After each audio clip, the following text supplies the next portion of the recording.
I'm Ella Richardson, 27, and I've always lived in my younger sister Lyra's shadow.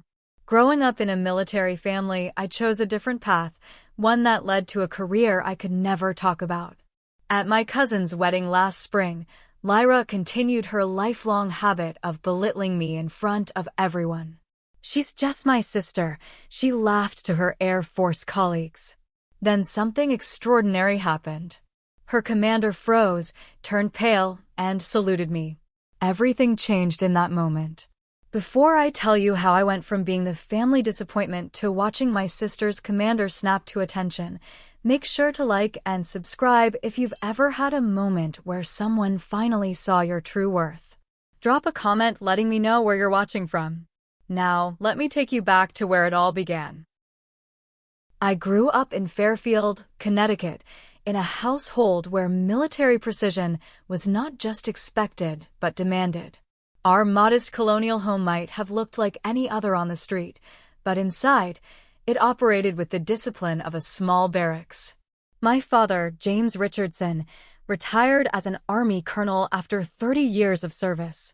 He brought the military home with him in every sense, from morning inspections of our bedrooms to the precise scheduling of family activities.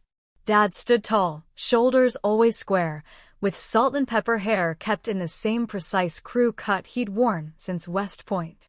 His voice carried the authority of someone used to commanding troops, and his rare smiles were rewards we competed for like medals. The Richardson legacy is service, he would remind us at dinner. Honor, duty, country, those aren't just words, they're our family values. My mother, Catherine, had been a military nurse when she met my father. Though she'd hung up her uniform to raise us, she maintained the efficiency and composure of her nursing days. She was gentler than Dad, but deferred to his authority in most family matters. Mom's quiet support was consistent, though I often wished she'd advocate more strongly when Dad's expectations became overwhelming. And then there was Lyra, my younger sister by 2 years. From the moment she could walk, she seemed designed to fulfill our father's military dreams. While I buried myself in books, Lyra was scaling trees and organizing neighborhood kids into mock battalions. By age 6, she could recite military ranks in order. By 10, she was winning youth physical fitness competitions. Dad's eyes would light up watching her, a look I rarely saw directed my way. Lyra's a natural leader, he'd beamed to his military buddies who visited. Richardson blood through and through. I was different. Where Lyra was athletic and commanding, I was thoughtful and analytical. My battlefield was the classroom, and my weapons were words and ideas. I excelled academically, learning to find validation in perfect test scores and teacher commendations, since they rarely came from home. The pattern was established early. When I won the regional spelling bee in 7th grade, the family celebration was brief before conversation turned to Lyra's upcoming JROTC drill competition. When I was selected for the National Honor Society, Dad nodded approvingly before asking Lyra about her physical training progress. One memory stands out with particular clarity. I was 16, studying at the kitchen table for AP exams while Lyra practiced field stripping and reassembling a training rifle in the living room. Dad sat beside her with a stopwatch, calling out times and suggestions. "Ella," he called over his shoulder, "come watch your sister." Now that's a skill that builds character. I joined them reluctantly, watching Lyra's confident hands navigate the metal components. "Try that with your textbooks," Lyra teased, finishing with an impressive time. Dad laughed. "Different strengths, I suppose."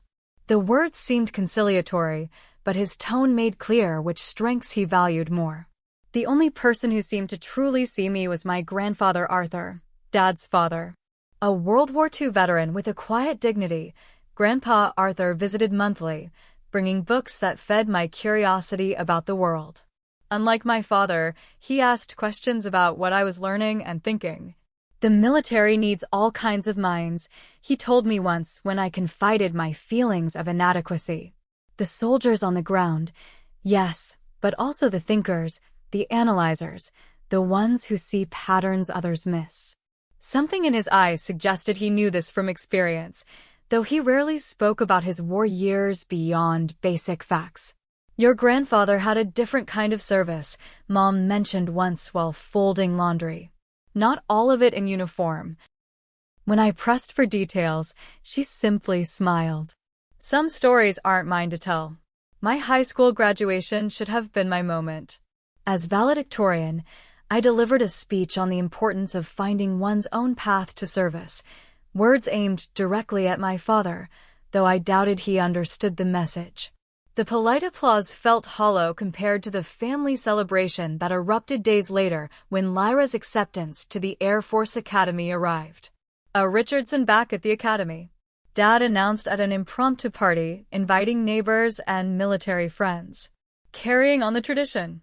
I stood in the corner, my college acceptance letters to Georgetown, Harvard, and Yale sitting unopened on my desk upstairs. I'd already decided on Georgetown's School of Foreign Service, but in that moment, watching my father's genuine pride in Lyra, I wondered if any academic achievement would ever measure up in his eyes. "They'll see your worth one day," Grandpa Arthur whispered, appearing beside me with a glass of lemonade. "Some contributions can't be measured in medals and ribbons." I couldn't know then how prophetic his words would become, or how many years I would wait for them to come true. Georgetown University opened a world of possibilities I hadn't dared imagine in the shadow of my family's military expectations. The School of Foreign Service challenged me intellectually, while Washington, D.C. exposed me to the complex reality of global politics beyond textbooks and theory. I threw myself into my studies with the same discipline I'd learned at home, but redirected toward international relations, political theory, and languages. Russian came naturally to me, followed by Mandarin and Arabic. While other students complained about the rigorous language requirements, I found comfort in the structured patterns of new communication systems. "You have an ear for nuance," my Russian professor noted after class one day. "And a memory for details most students miss." My letters home described classes and DC landmarks, but couldn't capture my growing sense of purpose. During family phone calls, I'd barely finished describing a challenging diplomatic simulation before Dad would interrupt. "That's nice, Ella. Did you hear Lyra completed wilderness survival training? Top of her class." Meanwhile, Lyra's academy experience dominated family conversations. Each accomplishment was celebrated, each challenge analyzed in detail. While I struggled privately with the intensity of my program, Lyra's struggles were family affairs, with Dad offering strategic advice from his own military days. During my junior year, I was selected for an intensive summer language immersion program. What my family didn't know was that the program was partially sponsored by government agencies scouting talent. My analytical abilities and language skills had caught attention beyond academia. The recruitment was subtle at first. A professor suggesting special research projects, guest lectures by consultants who took particular interest in my questions, casual conversations about career goals with visiting alumni whose business cards bore vague government affiliations. By senior year, the conversations became more direct. A woman named Diana Baker with a nondescript pantsuit and perfect posture approached me after an international security seminar. "Your analysis of information flow patterns in crisis situations was impressive," she said, handing me a business card with only a name and number. "We should discuss your career plans." 2 weeks later, I sat in a nondescript government building, signing the first of many non-disclosure agreements. The recruitment process was both more rigorous and more fascinating than I had imagined. The testing went far beyond languages and knowledge, probing my ethical frameworks, decision-making under pressure, and psychological resilience. When the official offer came, I accepted immediately. The irony wasn't lost on me. I was entering government service after all, just not in the uniform my father revered. Explaining my job to family proved challenging. "I'll be working as an analyst with a government agency," I said vaguely during Thanksgiving my senior year. "Which department?" Dad asked, carving the turkey with military precision. It's interdepartmental, actually. International relations focus. The deliberate vagueness was already becoming habitual. So pushing papers for the State Department? Lyra concluded, reaching for the mashed potatoes. She was home on break, her academy uniform replaced with civilian clothes that still somehow looked crisp and official. Something like that, I replied, catching the familiar disappointment in Dad's eyes. Well, not everyone's cut out for real service, he said, his tone softening the harsh words only slightly. Supporting roles are necessary too. I bit my tongue as Lyra launched into a story about tactical training exercises, complete with technical jargon that Dad eagerly dissected. Mom squeezed my hand under the table in silent support. The distance between my actual work and what I could share grew rapidly after graduation. While Lyra posted photos in uniform on social media and called home with sanitized mission stories, I disappeared into training that I couldn't discuss. Physical conditioning that left me exhausted. Language immersion that went far beyond academic fluency. Psychological preparation for scenarios I once thought existed only in films. My cover story, a mid-level analyst position reviewing cultural and economic reports, was deliberately forgettable. I learned to answer questions about my work with accurate but mind-numbingly boring procedural details that discouraged further inquiry. Grandpa Arthur's health began declining during my second year of service. During my last visit to his assisted living facility, he seemed more lucid than he had in months, his eyes sharp as they fixed on me. "You found your way to serve," he said, his voice stronger than it had been in weeks. "Just an office job, Grandpa," I replied automatically. He smiled, a knowing look that made me wonder. "I recognize the signs, Ella. The careful answers. The physical changes." He gestured to my posture, the unconscious situational awareness I'd developed. "Your grandmother saw the same in me, years ago." I started to deflect, but he raised a hand. "No details needed. But know that I understand." He reached for my hand, his grip surprisingly strong. "Different battlefields, same commitment. I'm proud of you." He died 3 weeks later. At the funeral, I stood beside Lyra, now a commissioned officer in full dress uniform. Dad stood stiffly in his old service uniform, accepting condolences from military friends. I wore a simple black dress, feeling both invisible and exposed. The pastor spoke of Grandpa's military service, his community contributions, his family devotion. What went unmentioned were the gaps in his service record, the years minimally documented that I now recognized as significant in ways I couldn't discuss. As we left the cemetery, an elderly man I didn't recognize shook my hand firmly. "Arthur always said you were the one who'd understand," he said cryptically, before disappearing into the crowd of mourners. That evening, Lyra found me on the porch of our childhood home. "You okay? You've been quiet." Her concern seemed genuine. "Just thinking about Grandpa. He was proud of you, she said, surprising me. He told me once that you were carrying on a family tradition I didn't know about." I looked at her sharply, but her expression showed only confusion at the memory. "Probably meant your academic achievements," she added after a moment. "Since you didn't follow the military tradition." I nodded, letting her believe that interpretation, wondering what Grandpa Arthur had really meant and how much he had actually known about my new life. The training facility looked nothing like I had imagined. Located on a sprawling, wooded campus that could have been mistaken for a corporate retreat center, it was where my real education began. The physical training was grueling, more demanding than anything Lyra had boasted about from her military preparation. Beyond fitness were the specialized skills, surveillance detection, secure communication protocols, behavioral analysis, and tradecraft basics that would keep me alive in the field. Language training went far beyond academic proficiency. I was drilled in regional dialects, slang, and cultural nuances that no university course had covered. My Russian transformed from textbook perfect to conversationally authentic, complete with regional markers that could place me from Moscow to Vladivostok depending on the need. Similar depth followed with my Mandarin and Arabic. Language isn't just about words, my instructor Natalie explained. It's about becoming someone else entirely, someone who thinks in that language, who has memories and habits that align with the cover. The psychological preparation was perhaps the most challenging aspect.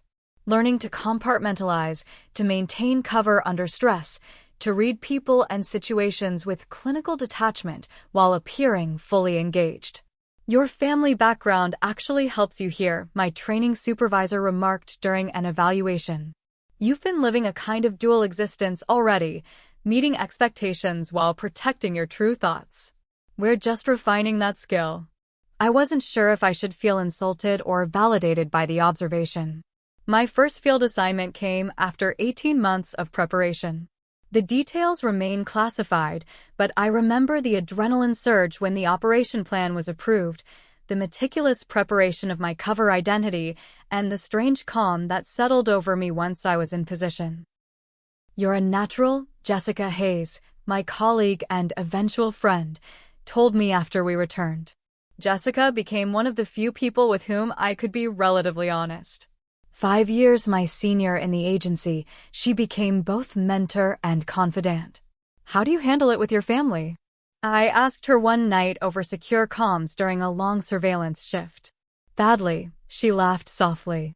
"My mother thinks I'm an unhappy accountant with irritable bowel syndrome to explain my travel schedule and stress patterns. Mine think I'm a glorified secretary," I admitted. "My sister's in the Air Force. In their eyes, she's the one really serving. The invisible service," Jessica mused. "That's us. Essential, but unseen. It takes a particular kind of person to be okay with that." Over the next 5 years, I built a reputation within the agency. My analytical abilities combined with field adaptability made me valuable for certain types of operations.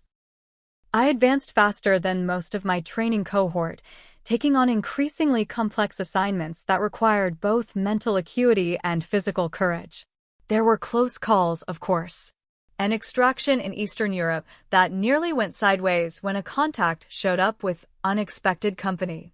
A data collection operation in Asia where I maintained cover through 3 days of intensive questioning after a security breach in the facility where I was placed. The hardest mission came in my 4th year of service.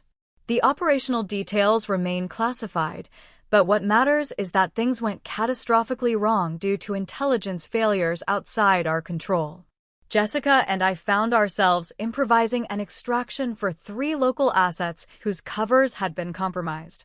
For 72 hours, we navigated a hostile urban environment with minimal support, staying ahead of local security forces while protecting civilians who had risked everything to provide information. When we finally reached the extraction point, I had been awake for nearly 3 days, had a bullet graze on my left shoulder, and had made decisions I still revisit in quiet moments of doubt. The after-action evaluation called our improvised operation exceptional and credited our actions with saving numerous lives. There was a private commendation ceremony, medals that went into secure storage rather than on display, and a promotion that came with greater operational authority. And then I went home to my sparse apartment, applied cover makeup to the healing wound on my shoulder, and called my parents for our monthly check-in. "Sorry I missed your call last week," I explained. "Had a work conference in Chicago." "One of these days you should find a job that actually values you," Dad replied. "Lyra's squadron is being deployed next month. Special recognition from command for their readiness scores." The disconnect between my 2 lives grew increasingly surreal. In one world, I was trusted with operations that had direct national security implications. In the other, I was the disappointing daughter who couldn't find a real career or understand the value of visible service. The deception took its toll.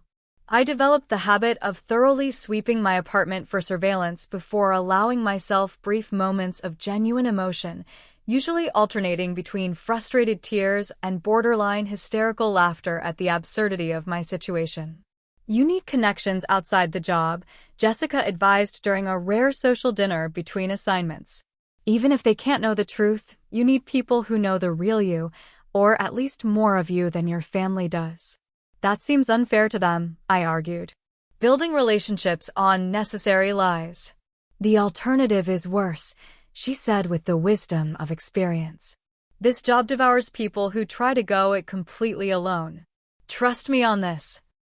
I tried taking her advice, cultivating a few civilian friendships with people who accepted my vague job description and unpredictable availability. It helped, but the compartmentalization remained exhausting.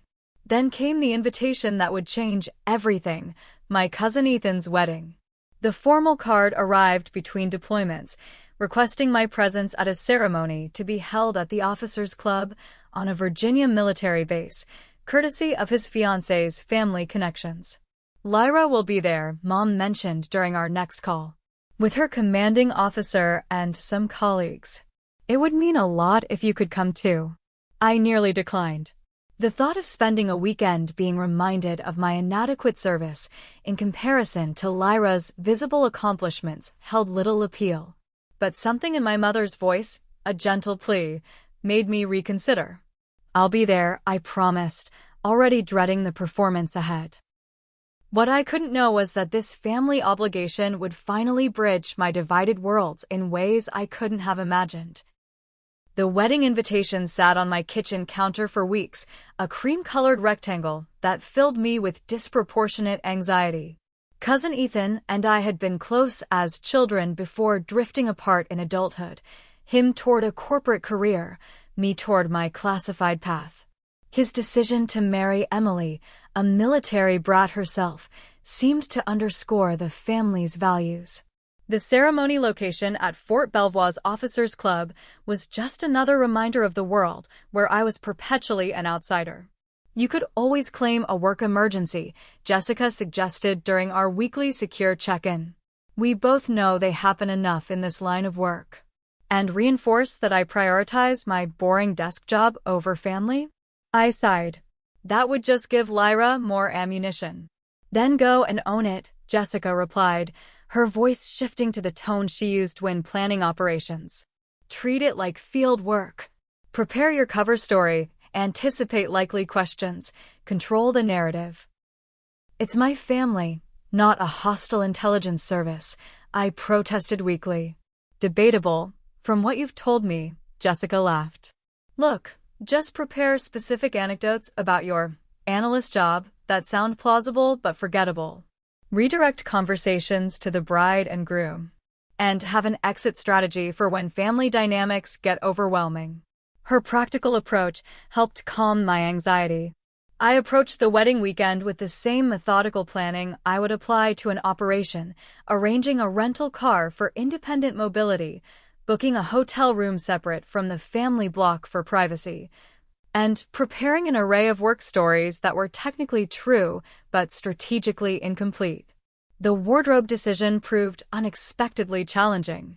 My field readiness meant I was more physically fit than most office workers, a fact I usually disguised under loose-fitting professional attire.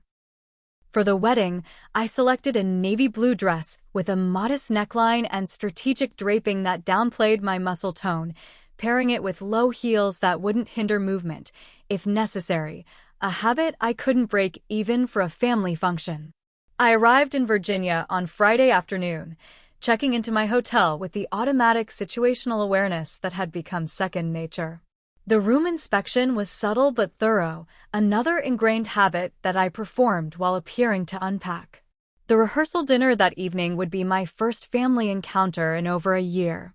I arrived deliberately 7 minutes late, allowing me to observe the dynamics before engaging. The restaurant's private room buzzed with conversation, family members clustered in familiar patterns.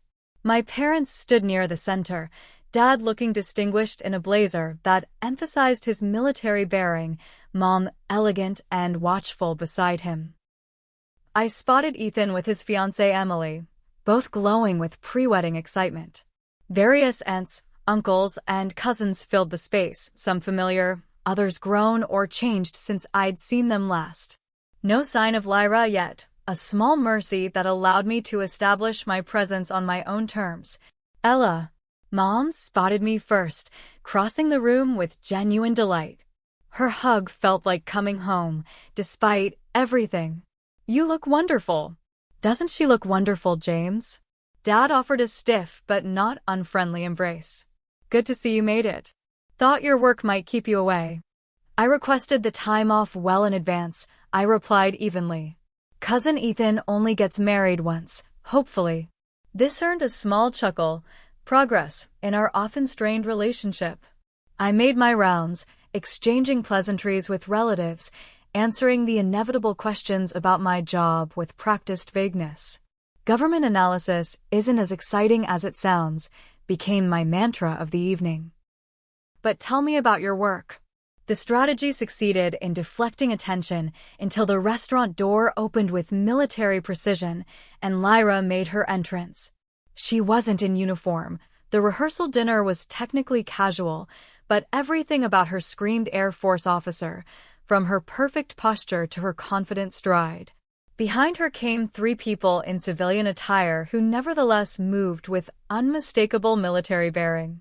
The oldest, a man in his mid-40s with salt and pepper hair and calculating eyes, could only be Colonel Marcus Reed, Lyra's commanding officer. The others, a man and woman approximately Lyra's age, were likely fellow officers. Sorry we're late, Lyra announced to the room at large. Base security took longer than expected. Dad immediately gravitated toward the new arrivals, his entire demeanor shifting to something more animated than he'd shown all evening. Colonel Reed, welcome. Thank you for coming. Introductions circled the room, with particular attention paid to the military guests. I hung back, observing the subtle hierarchies at play, until Lyra inevitably turned in my direction. And this is my sister, Ella, she said, her tone carrying the faintest edge of dismissal. She works in Washington too, but for a civilian agency. Colonel Reed extended his hand with professional courtesy. Ms. Richardson, a pleasure. Our handshake was brief, his grip firm and assessing. Something flickered in his eyes, curiosity perhaps, but he moved on quickly as social convention dictated. Dinner proceeded with the expected dynamics. Dad and the military contingent dominated one end of the table, trading stories and perspectives that frequently referenced protocols and operations in terms civilian guests could only partially follow. Lyra positioned herself centrally in these discussions, occasionally translating military jargon for civilians with a hint of condescension. I focused on engaging with Emily's family, asking thoughtful questions about wedding preparations and family traditions. This strategy kept me engaged, but peripheral to the military discussions, exactly as I preferred. The relative peace lasted until dessert, when Lyra approached my end of the table, wine glass in hand and color high in her cheeks from several earlier refills. So, sis, she said, loud enough to draw attention, still pushing papers at your mysterious government desk? Still analyzing international economic trends, I confirmed with a practiced smile. Not mysterious, just detailed. Must be nice having regular hours and weekends off, she continued. Some of us are on call for the country 24/7. I noticed Colonel Reed watching our interaction with unexpected intensity. His expression remained neutral, but his attention seemed unusually focused for casual family banter. Different forms of service, I offered diplomatically. Lyra laughed. Is that what we're calling it now? Service? Dad joined us, placing a proud hand on Lyra's shoulder. Your sister's squadron is being deployed next month. Classified location, of course. Of course, I nodded, recognizing the familiar family pattern reasserting itself. Congratulations on the deployment, Lyra. The conversation mercifully shifted to wedding logistics, but the tone had been set for the weekend. I excused myself shortly after, citing jet lag, and retreated to my hotel room to decompress and prepare for the main event tomorrow. As I performed my evening security routine, I reflected on the curious attention from Colonel Reed.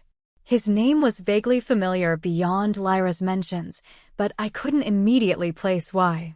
I made a mental note to remain observant around him, then forced myself to focus on the wedding ahead and the inevitable family dynamics I would need to navigate. Little did I know that Colonel Reed would soon connect dots that would fundamentally alter those dynamics forever. The wedding venue gleamed under the Virginia spring sunshine, the officers' club transformed with white roses, silver ribbons, and military precision. Dress uniforms mingled with formal civilian attire as guests arrived for the 3 o'clock ceremony. I chose a seat toward the middle on the bride's side, close enough to appear properly engaged, but not so close as to be featured in primary photographs. The ceremony itself was lovely in its traditional simplicity. Ethan beamed with genuine joy, and Emily made a radiant bride. Their vows included subtle nods to both military values and civilian partnership, a thoughtful acknowledgement of their different backgrounds uniting. For a moment, watching them, I felt a pang of longing for a life less compartmentalized than my own. The reception began at 5, cocktail hour flowing seamlessly into dinner in the grand ballroom. Crystal chandeliers cast warm light over round tables draped in white linen, each centered with arrangements of blue and silver flowers. Military formality infused the event, from the saber arch that welcomed the newlyweds to the precisely timed service of each course. I navigated the early reception carefully, making appropriate small talk with relatives, complimenting Emily's family on the beautiful arrangements, and dutifully admiring Ethan's college roommate's new baby photos. My strategy of blending in while avoiding prolonged conversation about my work seemed effective until Lyra's increasing volume began drawing attention from across the room. She looked striking in her formal Air Force blues, the uniform highlighting her athletic frame and confident posture. A small crowd of military guests and admiring family members surrounded her as she recounted what appeared to be an amusing training anecdote, her gestures becoming more animated with each glass of champagne. I maintained my distance until Mom appeared at my elbow, her expression apologetic. "Could you join your father and me at the table? Colonel Reed asked specifically if you would be joining us for dinner." This unexpected detail raised my internal alert level. Did he say why? No, just that he had heard so much about both Richardson daughters. Mom's smile turned wistful. "It would mean a lot to your father." Duty, in this case familial rather than professional, compelled me to agree. Our table near the front included my parents, Lyra and her 3 military colleagues, plus an aunt and uncle with military connections. I found myself seated directly across from Colonel Reed, with Lyra to his right. "Ms. Richardson," Reed acknowledged as I took my seat. "Your father tells me you work in government analysis." "Yes, economic trend assessment for international development programs," I replied with my standard cover. "Not nearly as interesting as what you all do." "Don't sell yourself short," he responded, his gaze more evaluating than the casual comment warranted. "Analysis is the foundation of good decision-making." Lyra snorted softly. "Trust me, Colonel, my sister's reports aren't informing any major national security decisions." "Intelligence comes in many forms, Lieutenant Richardson," Reed replied mildly, but with a subtle emphasis that made me look at him more carefully. Dinner conversation proceeded with predictable focus on military matters, interspersed with wedding commentary and family updates. I contributed appropriately while observing the interactions, particularly noting how Colonel Reed occasionally steered questions in my direction despite Lyra's attempts to showcase her military knowledge. The shift in dynamics became apparent after the main course, when Lyra's consumption of wine passed from celebratory to excessive. Her volume increased, her filter decreased, and her focus on highlighting the contrast between our career choices intensified. "You should see Ella's apartment in D.C., she announced to the table at large. "All those fancy language books gathering dust while she types reports nobody reads." I wouldn't say nobody reads them, I countered evenly. Right, sorry, Lyra laughed. I'm sure someone files them somewhere important. Dad frowned slightly at her tone but didn't intervene. Mom looked increasingly uncomfortable, while Colonel Reed maintained an expression of polite interest that didn't quite match his attentive posture. As dinner gave way to dancing and mingling, Lyra's behavior progressed from mildly dismissive to actively undermining. She interrupted a conversation I was having with Emily's young cousin about college programs in international studies. Don't ask my sister for career advice unless you want to file papers all day, she announced, slinging an arm around my shoulders. Ella's the family genius who decided all those languages would be best used making spreadsheets. I analyze economic data across cultural contexts, I corrected, keeping my tone light despite the simmering frustration. It's actually quite engaging work. So engaging you can't even explain what you actually do, Lyra countered, her words slightly slurred. At least when I say that's classified, people know it's something important. Colonel Reed, who had been conversing nearby, turned subtly toward our conversation, his expression unreadable. Lyra continued her campaign throughout the evening, each interaction more pointed than the last. When an uncle asked about my recent work travels, "Oh, Ella doesn't get to go anywhere interesting. Just conference rooms with better water coolers." When a cousin commented on my fitness, "Office gyms must be getting better. Not quite military training, but I guess they have to give government workers some perks." When I mentioned having to miss a previous family gathering due to work, because analyzing trade statistics is such a national emergency, I maintained my composure through years of practiced control, but I could see Colonel Reed watching these interactions with increasing intensity. Several times he seemed on the verge of commenting, only to reconsider and observe further. The breaking point came during the traditional toasts. After the maid of honor and best man had spoken, Lyra clinked her glass and stood, swaying slightly. "I'd like to say something about family," she announced. "Ethan and Emily, you're starting an amazing journey together, bringing together different worlds like the military discipline we Richardson kids grew up with and the, well, whatever normal families do." Uncomfortable laughter rippled through the crowd. "My sister and I represent different paths too," she continued, gesturing toward me with her glass, sloshing champagne dangerously close to the rim. "I followed the family tradition of actual service, while Ella here chose." She paused dramatically. "Alternative government employment." The emphasis made several guests shift uncomfortably. Colonel Reed's posture straightened perceptibly. "She's just my sister who thinks typing reports is serving her country," Lyra concluded with a laugh that didn't quite mask the mockery. "But hey, we can't all be on the front lines, right? Someone has to do the paperwork." The room fell awkwardly silent. I maintained a neutral expression through sheer professional training, but internally I was calculating the fastest exit strategy that wouldn't create a scene. To the happy couple, Lyra finished belatedly, seemingly oblivious to the tension she'd created. As conversation haltingly resumed, I excused myself and headed for the terrace, needing air and space to regain my professional equilibrium. The cool evening breeze helped clear my head as I leaned against the stone balustrade, focusing on controlled breathing techniques from training. I sensed rather than heard someone join me on the terrace. Years of field awareness had me turning smoothly before they spoke. "Miss Richardson," Colonel Reed said quietly, standing at a respectful distance. "I wanted to apologize for Lieutenant Richardson's behavior. The champagne is no excuse for unprofessional conduct." "Family dynamics are complicated," I replied neutrally. "No apology necessary from you, Colonel." He moved closer, his posture deliberately casual, yet I could read the careful assessment in his gaze.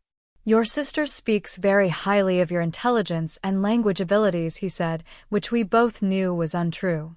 "Russian, Mandarin, and Arabic, correct?" My internal alarms intensified. This was not casual conversation. "College majors," I confirmed vaguely. Not much practical application in economic analysis, unfortunately. Reed nodded slowly, his expression changing subtly as he appeared to come to some internal decision. Ms. Richardson, would you mind if I asked where you were last October? The seemingly random question confirmed my suspicions. I maintained my cover seamlessly. Here in Virginia visiting family, then back to DC. Why do you ask? Interesting, he murmured. And does the name Operation Starlight Echo mean anything to you? The classified operation designation sent ice through my veins, though my expression remained pleasantly confused. Should it? Sounds like something from one of my sister's military exercises. Reed's eyes narrowed slightly, then his posture shifted to military attention, so subtly that most civilians wouldn't notice. My apologies for the strange questions. Something about you seemed familiar, but I must be mistaken. He was giving me an out, I realized. A chance to maintain my cover. Protocol dictated I should take it without hesitation. Instead, I made a split-second decision. Colonel, where were you stationed before your current position? Joint Special Operations Command, attached to Intelligence Integration, he replied, watching me carefully. Were you at the Darmstadt briefing last year? I asked quietly. Recognition flashed in his eyes, quickly controlled but unmistakable. I was indeed Ms. Richardson. Or should I say? I cut him off with a slight head shake. We should rejoin the reception. People will wonder where we've gone. Reed nodded, understanding the boundaries. Of course.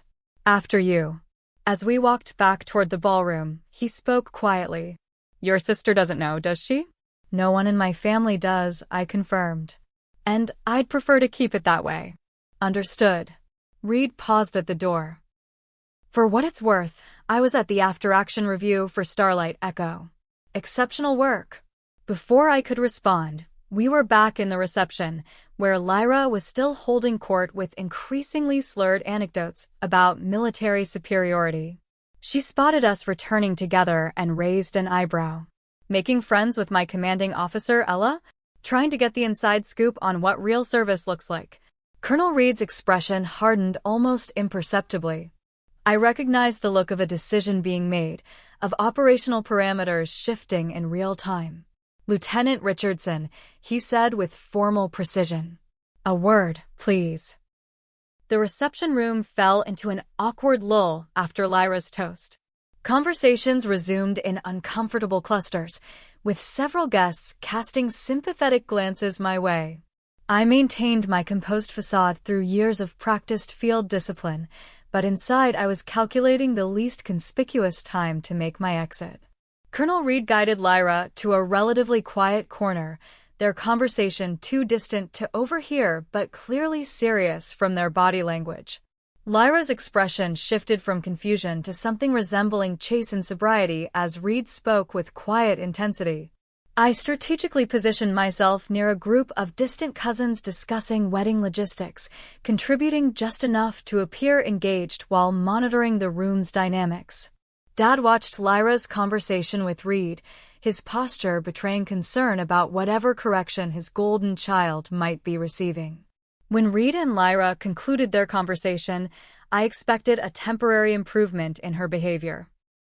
Perhaps a grudging, insincere apology at Reed's insistence. What I didn't anticipate was Reed's deliberate approach toward me, with Lyra following behind looking uncharacteristically uncertain. Ms. Richardson, Reed addressed me with formal precision. Would you join us for a moment? Curious eyes turned our way as I nodded and followed them to a slightly more private area near the windows. Whatever reprimand Reed had delivered seemed to have significantly impacted Lyra, whose earlier bravado had vanished.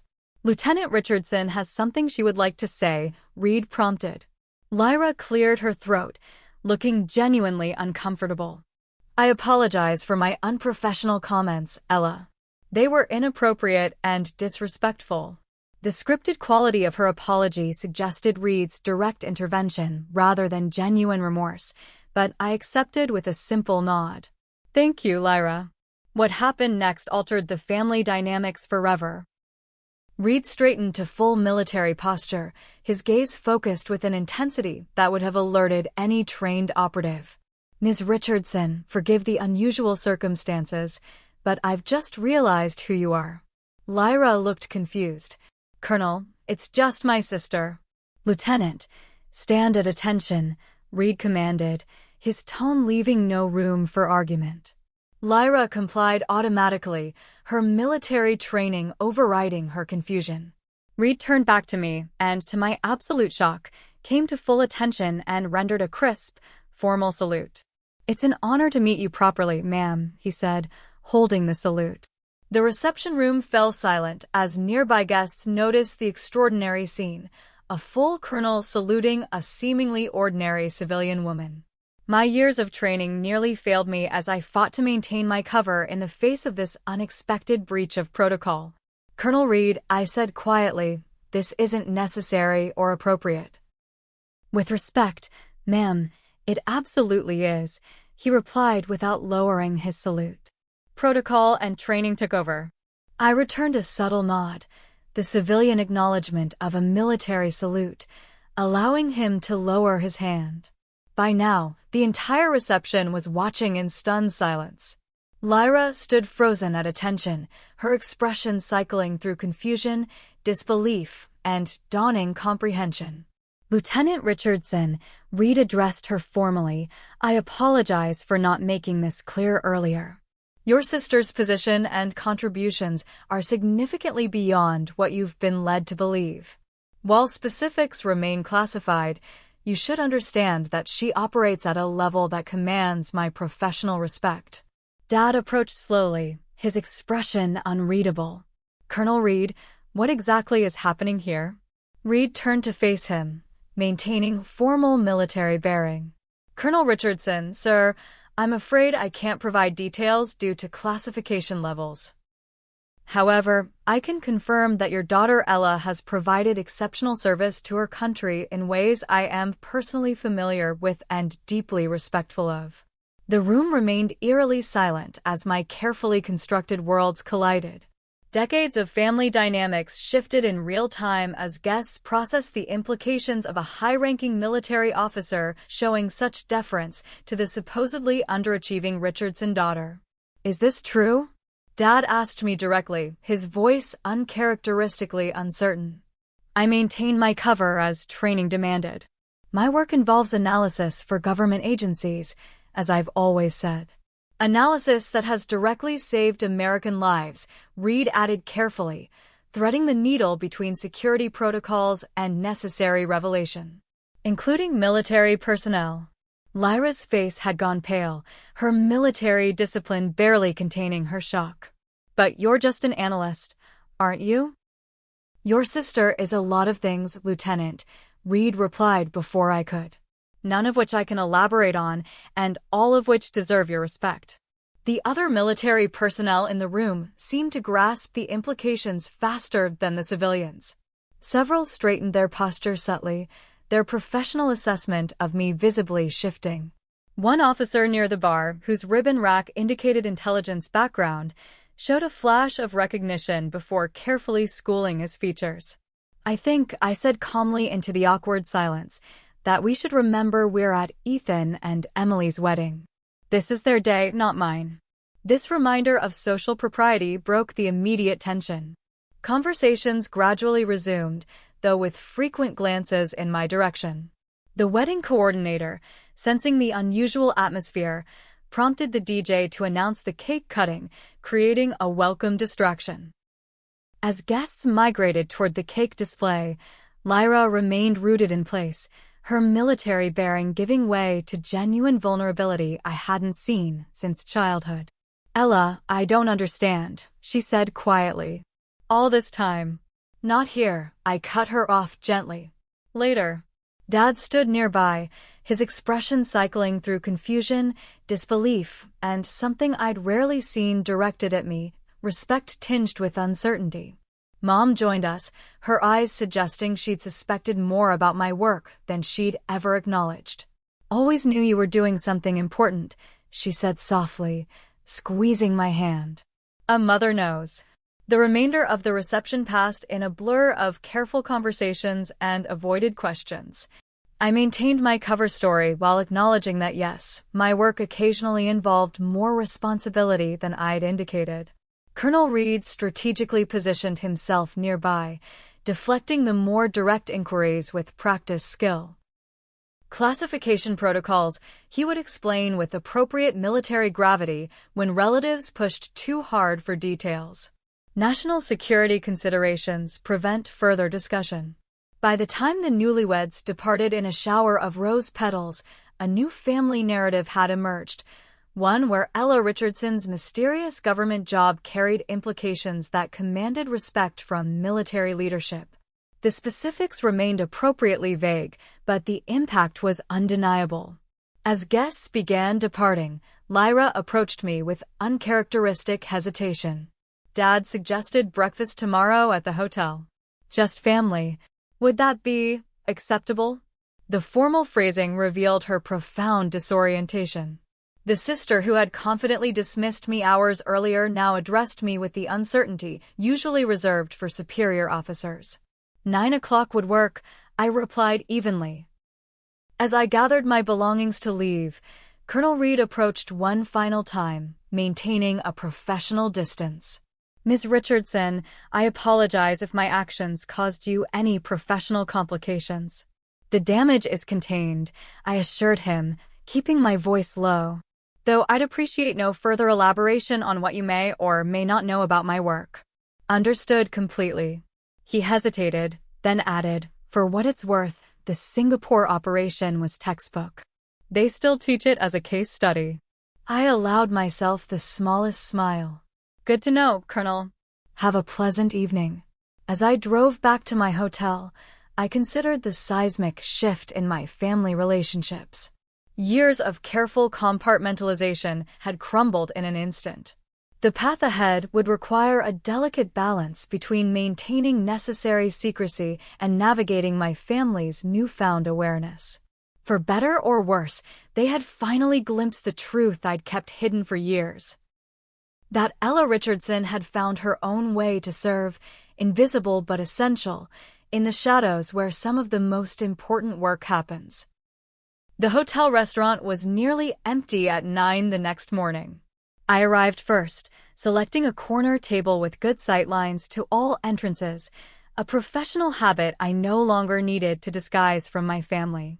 I ordered coffee and waited, mentally preparing for the conversation ahead. Mom and Dad arrived together at 9:03, both looking like they'd had little sleep. Dad wore the stiff expression I recognized from childhood family meetings about serious matters.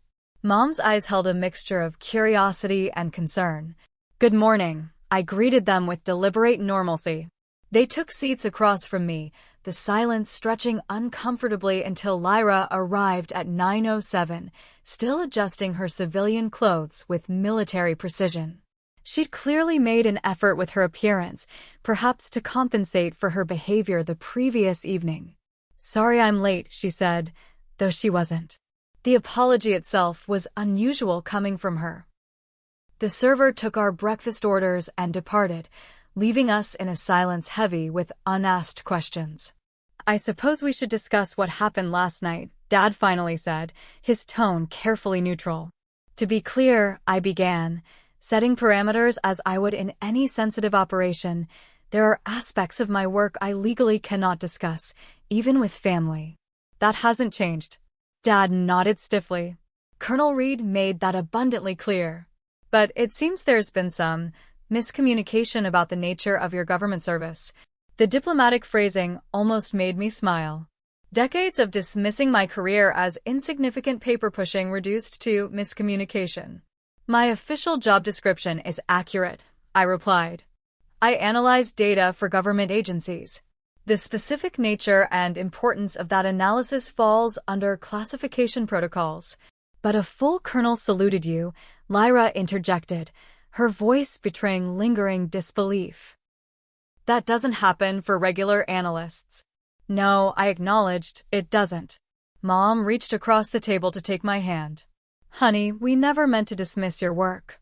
We just didn't understand. You never asked, I pointed out gently. You assumed. Dad's expression tightened with the uncomfortable recognition of truth. Your grandfather, he said after a moment, he knew, didn't he? The question surprised me. What makes you say that? Things he said over the years. His confidence in your career choice when the rest of us questioned it. Dad's gaze sharpened. Arthur wasn't just Army, was he? I considered my response carefully. Grandpa served his country in multiple capacities, some more documented than others. Understanding dawned in Dad's eyes. And you followed that path rather than the uniform. I found my way to serve, I said simply, echoing Grandpa Arthur's words. The server returned with our food, providing a welcome interruption. When he departed, Lyra leaned forward, her expression troubled. All those times I mocked your job, she said, her voice uncharacteristically subdued. The things I said last night. You didn't know I offered. I didn't try to know, she corrected herself. I assumed that because you weren't in uniform, you weren't really serving. That was arrogant and unfair. The admission clearly cost her pride, and I recognized the courage it took. Thank you for saying that.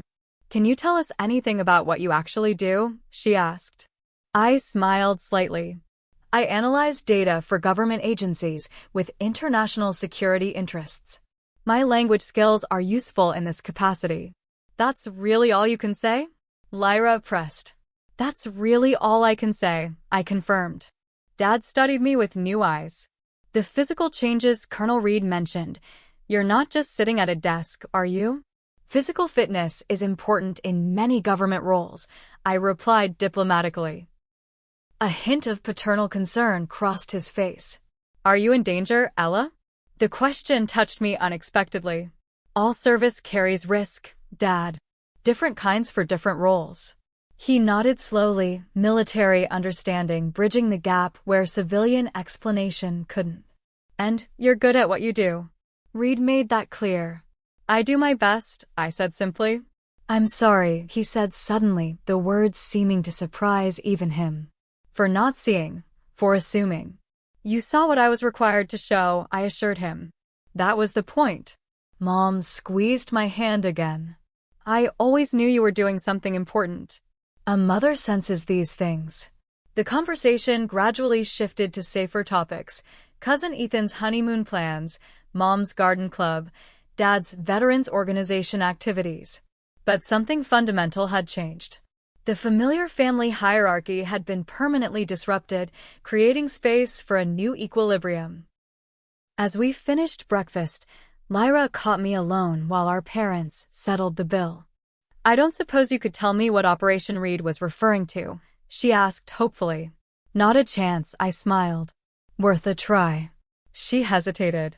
I've spent years feeling sorry for you, thinking you'd settled for less. I was wrong, and I'm sorry.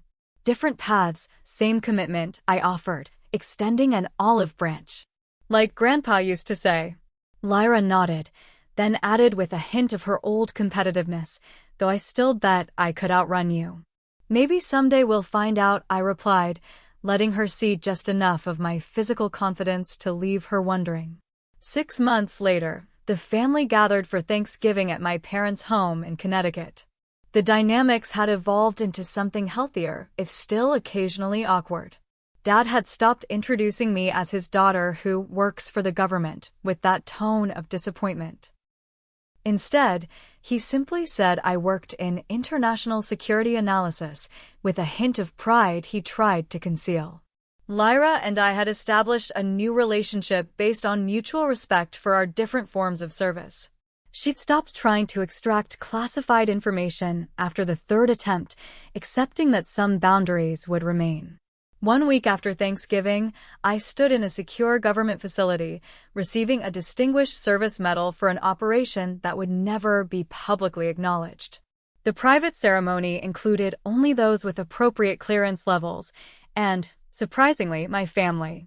Jessica had helped arrange the special one-time clearances, arguing successfully that family support enhanced operational resilience. They sat in the back row, unable to hear the classified details of the commendation, but present for the recognition itself.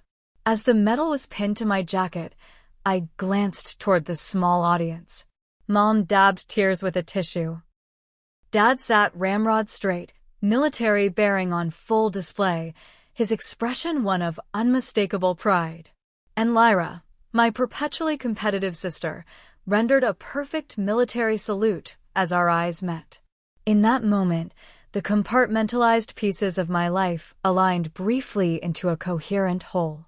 The path I'd chosen remained largely invisible, my contributions mostly unrecognized beyond select circles. But now, the people who mattered most had glimpsed enough of the truth to understand. Different battlefields, different sacrifices, same commitment to service. As we left the secure facility, Dad placed a hand on my shoulder, the gesture he'd always used with Lyra to convey pride without words. No elaborate speeches or explanations were necessary. We had found our way to mutual understanding. Some paths to service stand in the spotlight, uniformed and visible for all to honor. Others operate in the shadows, unseen but essential. Both protect what matters most. Both deserve respect. Have you ever had a moment when someone finally saw your true worth after years of being underestimated? Share your story in the comments below. If this resonated with you, please like this video and subscribe to hear more stories about finding validation in unexpected ways. Remember, sometimes the quietest service speaks the loudest when the right moment comes. Thank you for listening to my story, and I hope it reminds you that your contributions matter, even when they go